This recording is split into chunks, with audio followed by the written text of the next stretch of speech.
Olá, mentes curiosas! Bem-vindos a esta jornada intelectual. Acreditam que as grandes histórias de heróis, de batalhas épicas e deuses terríveis começaram com os gregos? Com Homero e sua Ilíada? Preparem-se para descobrir que a verdade é muito, muito mais antiga. E muito mais fascinante do que nos contaram na escola. Hoje vamos desenterrar os verdadeiros primeiros super-heróis da humanidade.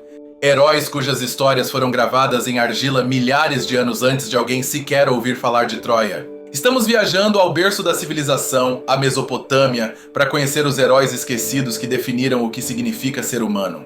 Antes de começarmos, queria contar algo sobre as imagens que vocês veem. Para dar vida a esta narração, usei ferramentas de inteligência artificial para gerar as imagens. Então, pensem nelas como uma tela, uma forma de ilustrar as ideias e o ambiente do que estou contando. Nem sempre serão uma representação exata, mas um acompanhamento visual para que soltem a imaginação comigo. Espero de coração que desfrutem. Imaginem um mundo sem papel, sem livros, sem internet. Um mundo onde as histórias eram guardadas no material mais abundante, o barro. Na antiga Mesopotâmia, hoje parte do Iraque, floresceram os sumérios e com eles nasceu a escrita. Não para a poesia, mas para a contabilidade, para registrar sacos de grãos e cabeças de gado. Pura burocracia.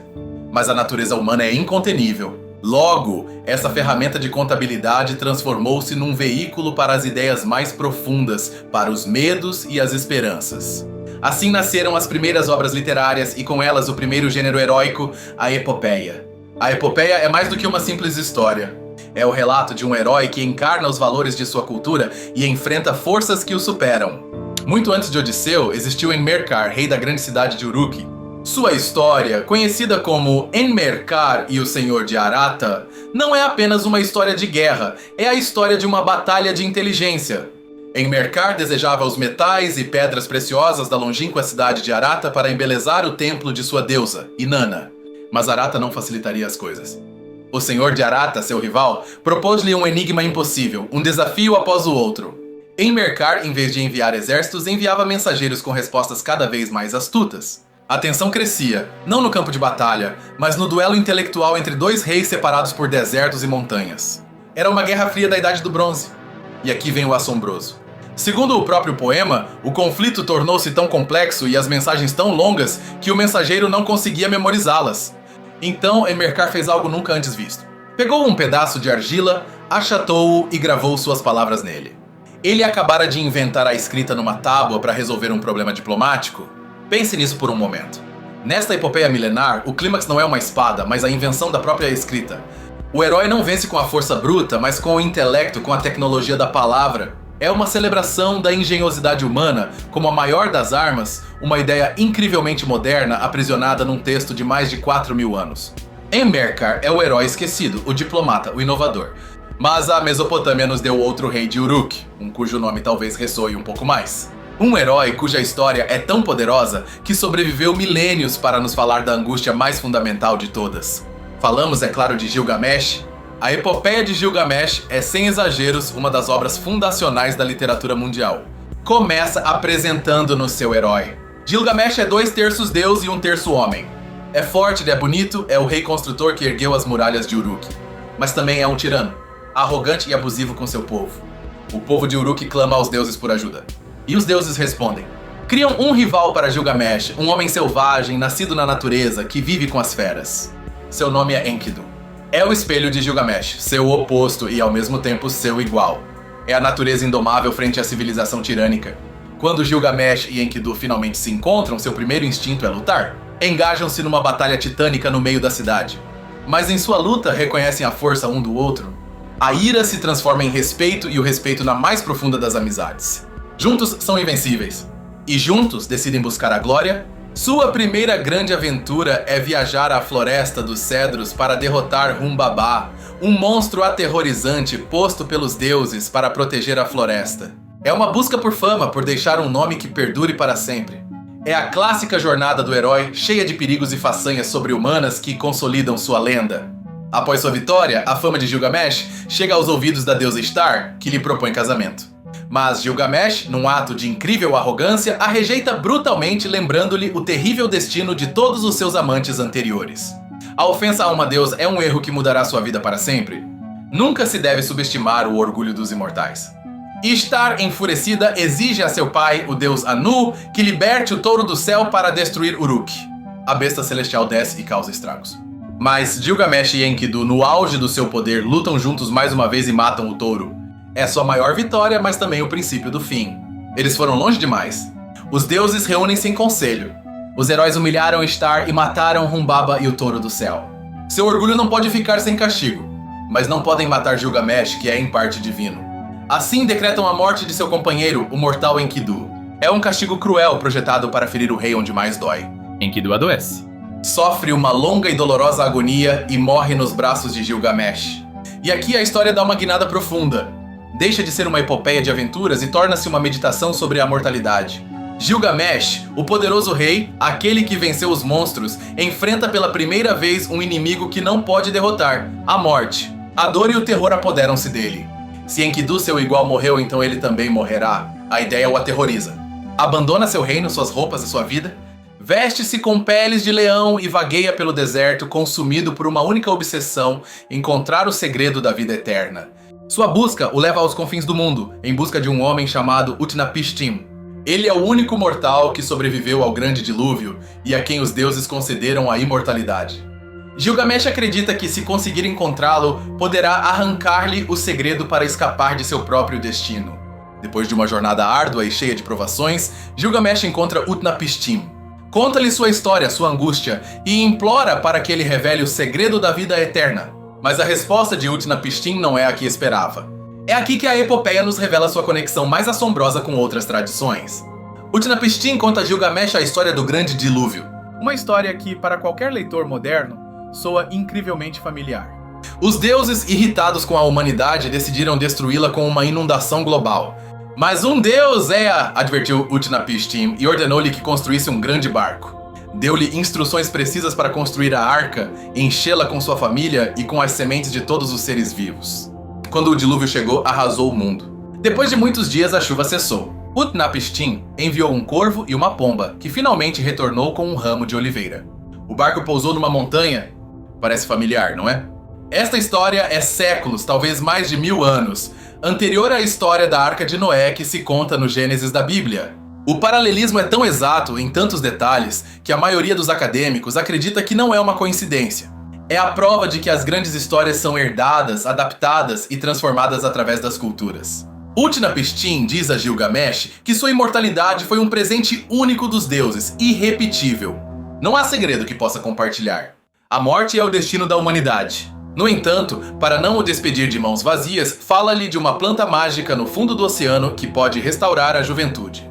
Gilgamesh amarra pedras aos pés, mergulha nas profundezas e, com grande esforço, arranca a planta. Não a come de imediato.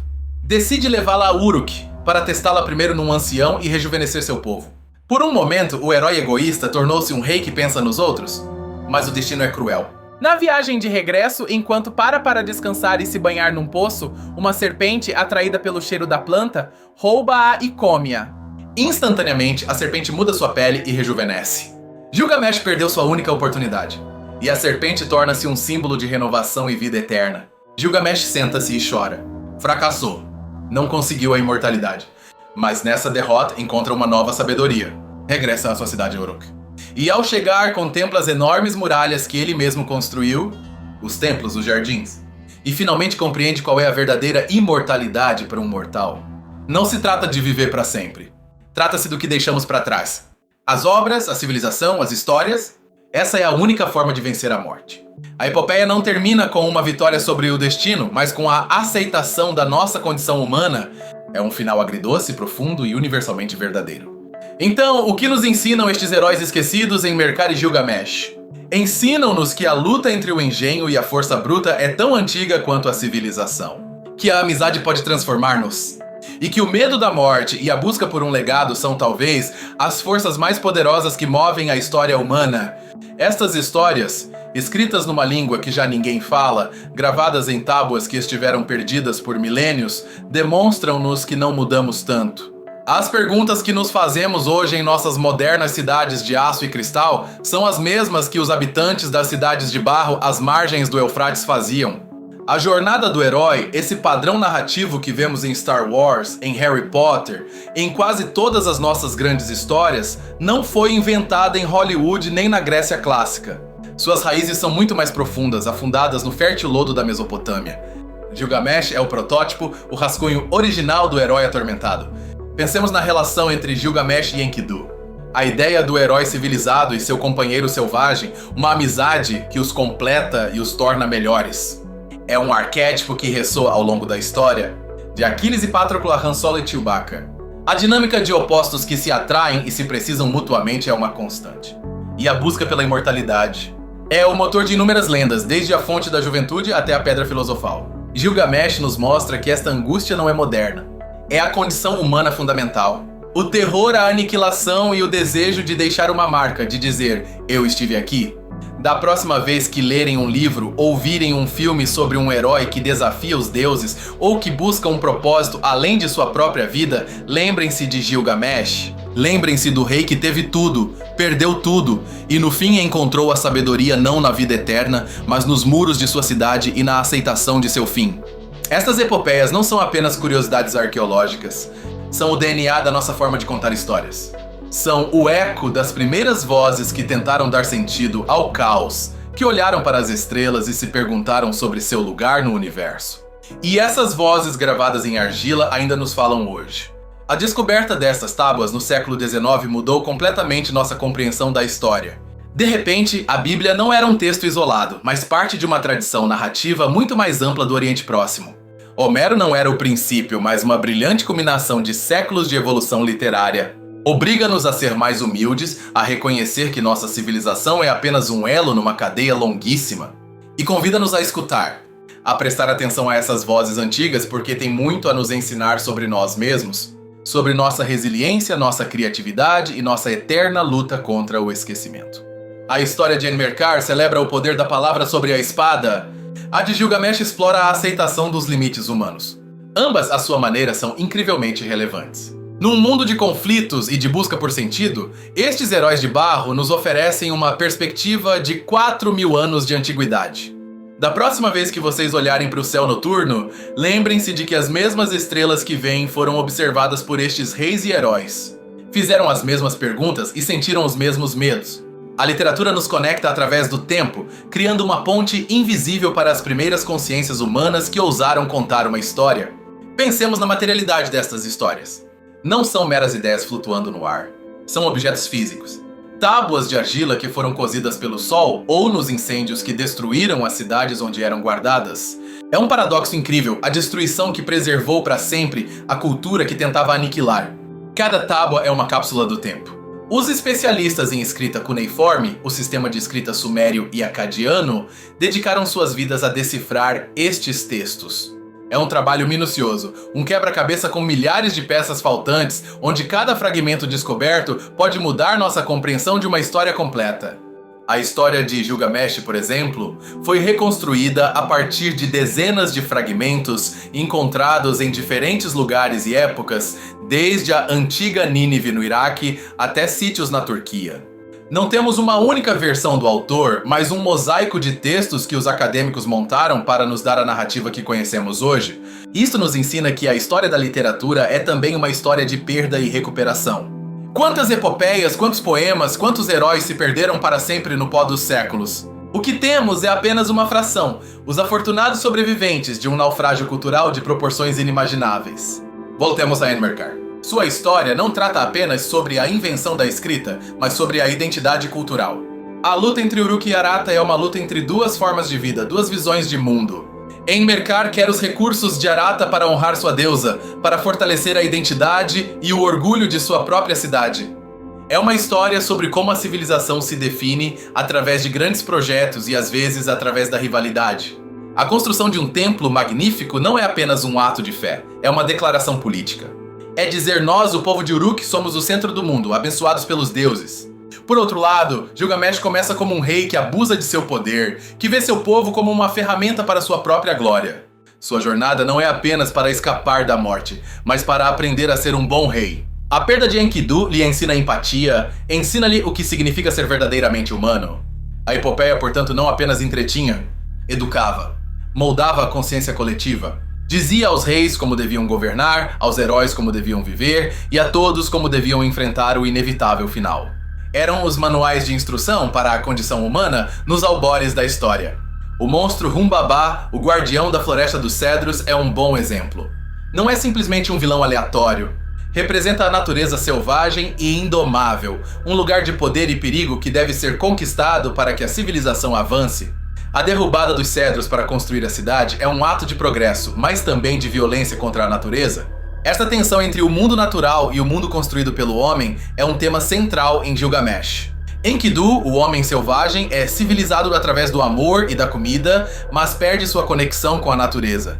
Gilgamesh, o homem civilizado, deve viajar ao deserto e à natureza selvagem para encontrar a si mesmo. Estas histórias são complexas, cheias de nuances. Não há bons e maus absolutos. Os deuses são caprichosos e vingativos. Os heróis são imperfeitos e arrogantes. Essa complexidade é o que as torna tão duradouras e tão humanas. Refletem o mundo real, não um conto de fada simplista. A jornada de Gilgamesh é, em última instância, circular. Começa em Uruk, abandona-a em seu desespero e finalmente regressa a ela com uma nova perspectiva. O herói não encontra um novo mundo, mas aprende a ver seu próprio mundo com novos olhos. A resposta que buscava nos confins da Terra estava em casa o tempo todo. Assim, a grande lição da primeira epopeia da humanidade não é como desafiar a morte, mas como viver uma vida com sentido apesar dela. A imortalidade não se encontra numa planta mágica, mas na comunidade, na cultura, nas histórias que contamos sobre quem somos e o que construímos juntos. Da próxima vez que pensarem na palavra épico, não pensem apenas em batalhas em grande escala. Pensem na épica luta interna de um rei contra seu próprio medo.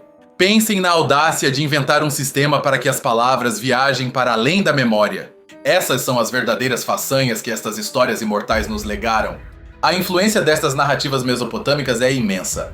Alguns estudiosos veem ecos da relação entre Gilgamesh e Enkidu na amizade entre Davi e Jonatas na Bíblia. A ideia de um amigo da alma cuja perda marca um ponto de viragem na vida do herói é um pilar da narrativa ocidental. Mesmo a descida de Gilgamesh ao submundo em busca de respostas tem paralelos em mitologias posteriores. Odisseu viaja à Terra dos Mortos para consultar o profeta Tiresias. Eneas desce ao submundo para ver seu pai. É uma jornada arquetípica, a do herói que deve enfrentar a morte para ganhar sabedoria. A figura da Femme Fatale, a mulher divina e perigosa, também está presente na deusa Ishtar. Seu amor é mortal e sua rejeição provoca a catástrofe.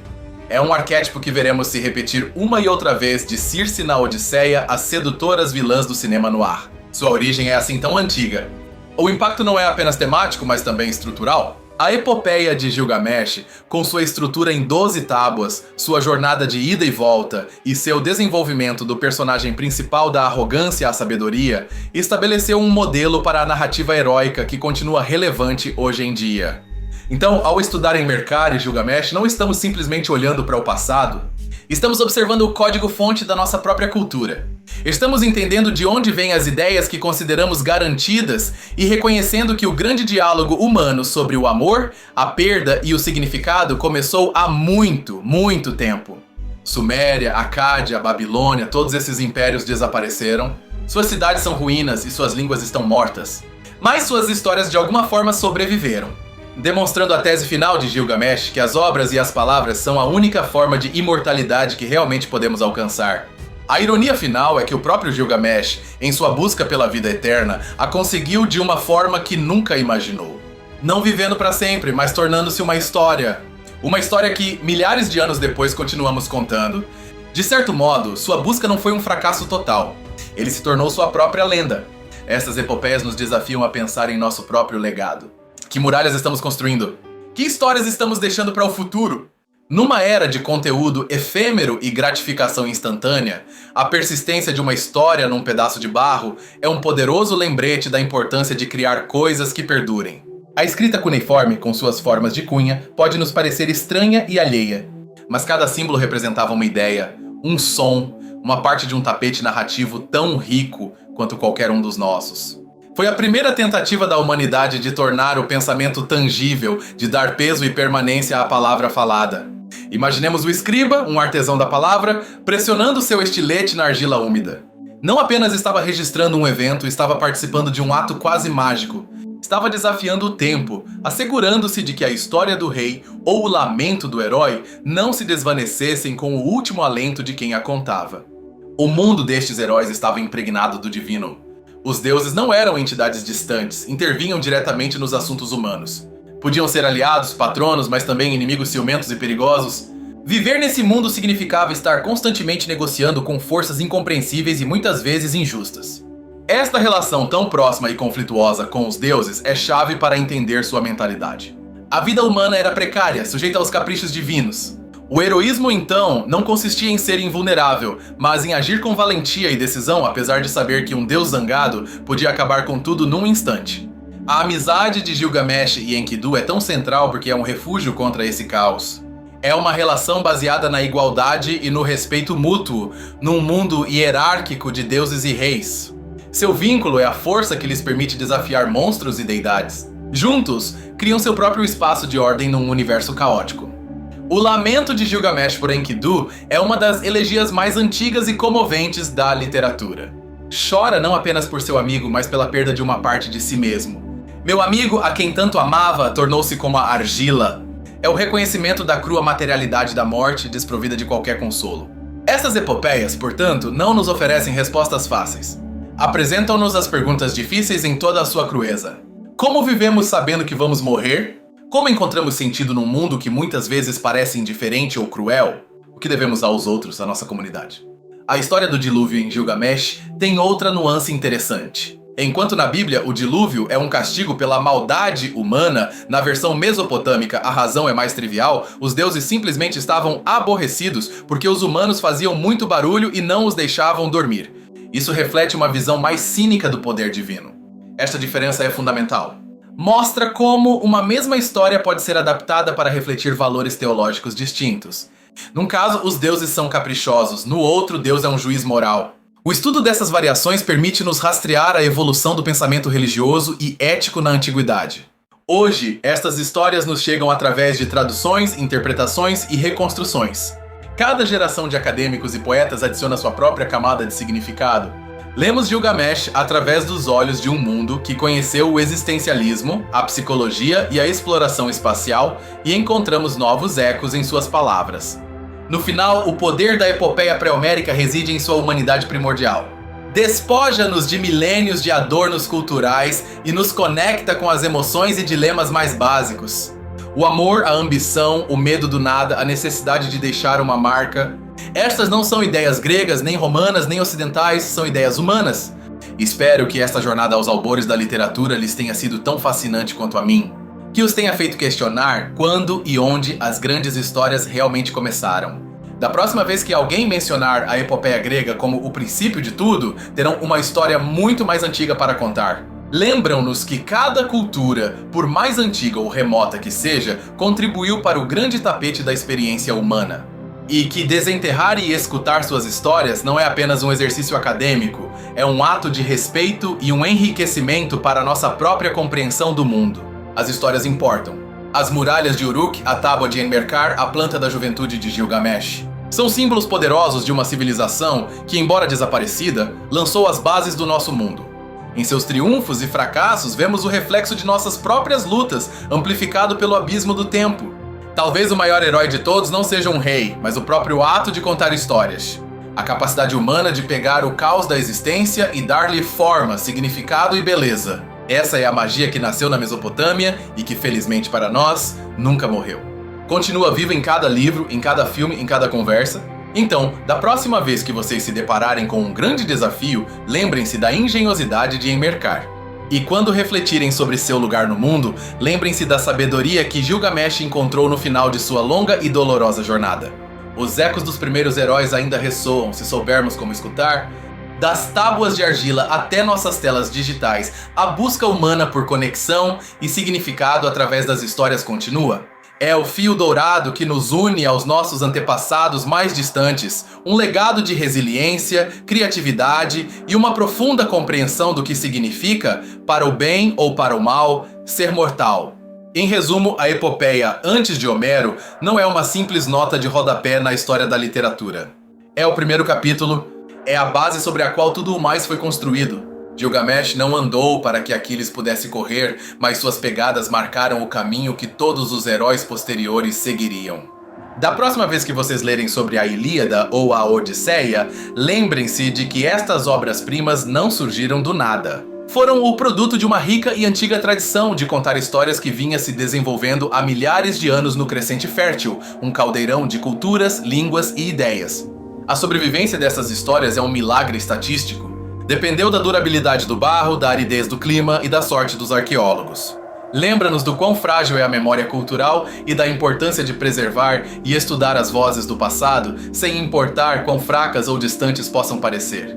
A jornada de Gilgamesh para aceitar sua mortalidade é, em muitos sentidos, a jornada da própria humanidade. É o passo da arrogância juvenil que se acredita invencível à maturidade que compreende a beleza e o valor de uma existência finita. É a lição mais difícil e também a mais importante que todos devemos aprender.